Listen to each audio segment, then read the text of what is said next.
Setelah nisfu Sya'ban ada hadis menyebut idzan tasafa Sya'ban fala tasumu. Kalau sudah lewat nisfu Sya'ban fala tasumu, jangan puasa lagi.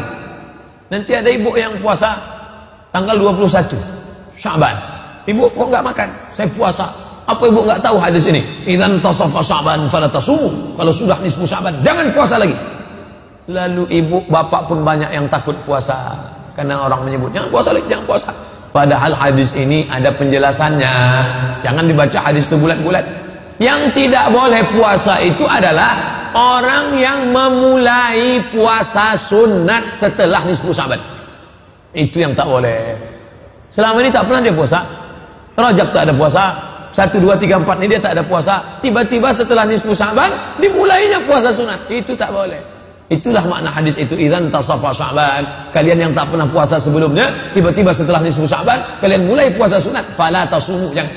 Tapi bagi orang yang melanjutkan puasa, ibu bapak memang biasa puasa Senin Kamis, Senin Kamis, Senin Kamis, kebetulan jatuh pada tanggal 21, jatuh pada tanggal 17, boleh. Atau dia biasa puasa Nabi Daud 1, 3, 5, 7, 9, 11, 13, 15, pas 17 puasa dia. Ente puasanya, iya, fala tasumu. Aku boleh, ente yang tak boleh. Ente memang tak pernah puasa, sekarang baru mulai. Aku memang dari dulu puasa. Apa tak tahu kalian aku sering puasa? Ha? Itu pun tak boleh juga. Riya namanya.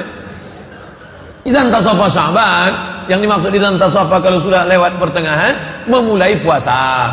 Adapun melanjutkan yang sudah berselama ini boleh. Yang kedua, siapa yang boleh? Mengqadha. Mengqadha boleh. Diqadhanya pada tanggal 17, 18 boleh. Adapun hikmah kenapa dianjurkan puasa ini, supaya kita sudah merasakan manisnya puasa. Beda antara orang yang mulai lomba lari, beda antara mulai orang yang lomba pemanasan mau masuk main bola dengan orang yang sudah lari-lari, maka main bolanya dia nyaman. Begitu juga dengan ibadah ini. Ada orang yang baru pemanasan, gelisah dia di awal Ramadan, tapi orang ini sudah merasakan manisnya puasa, sehingga manis Ramadan dia beda dengan manisnya Ramadan orang yang baru memulai. Kita ikuti saja sunnah-sunnah perbuatan Nabi ini, maka kita akan merasakan manisnya iman, manisnya iman, manisnya puasa, manisnya tahajud, manisnya ibadah, manisnya munajat kepada Allah Subhanahu wa ta'ala. Poin terakhir tentang Sya'ban adalah bulan Sya'ban mengingatkan kita tentang pindah arah kiblat, jatuh pada bulan Sya'ban tahun kedua. Nabi sampai di Madinah Rabiul Awal, Rabiul Akhir, Jumadil Awal, Jumadil Akhir, Rajab, Sya'ban, Ramadan, Syawal, Zulqa'dah, Zulhijjah, Muharram, Safar, Rabiul Awal, Rabiul Akhir, Jumadil Awal, Jumadil Akhir, Rajab, Sya'ban.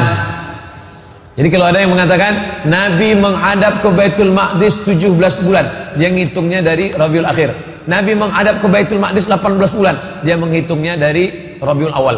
18 bulan menghadap ke Baitul Maqdis. Baitul Maqdis ke sana, Baitullah ke sana. Menghadap ke sana. Orang Yahudi ngejek, tengok tuh Muhammad menghadap ke Baitul Maqdis, tempat kita. Sampai akhirnya Nabi sholat menghadap ke langit. Bilang, apa kata Allah? Qad nara taqalluba wajhika fis sama. Kami lihat engkau menghadapkan wajah ke langit. Falanuwalliyannaka qiblatan tardaha. Kami akan menghadapkan wajahmu ke arah kiblat yang kau sukai.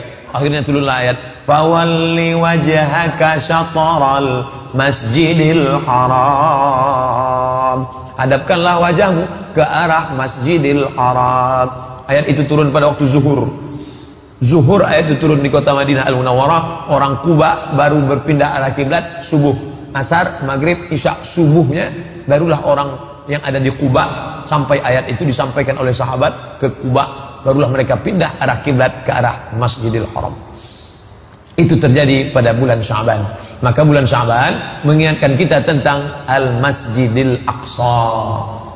Masjidil Aqsa adalah Ka'bah tertua kita, kiblat tertua kita. Kita 18 bulan menghadap ke sana selama di kota Al-Madinah Al-Munawwarah, yang awalnya diperintahkan Allah untuk melunakkan hati orang Yahudi, tapi hati Yahudi ini keras, tak bisa menerima itu.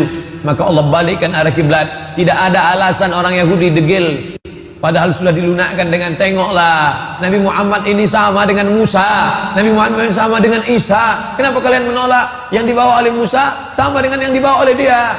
Kenapa kalian menolak juga? Tidak ada alasan. Tapi dasar mereka ini orang yang paling sulit menerima kebenaran. Maka Allah tunjukkan keutamaan maka kita pun mengenang Al-Masjidil Aqsa.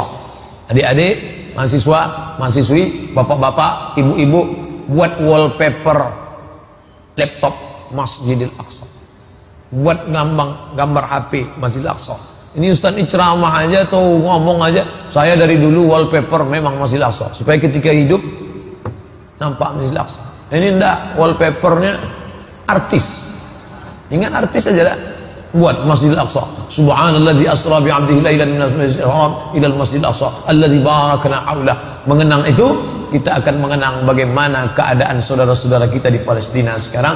Maka gelisah hati. Orang Islam yang hidup hari ini gelisah, itu sudah lumayan imannya.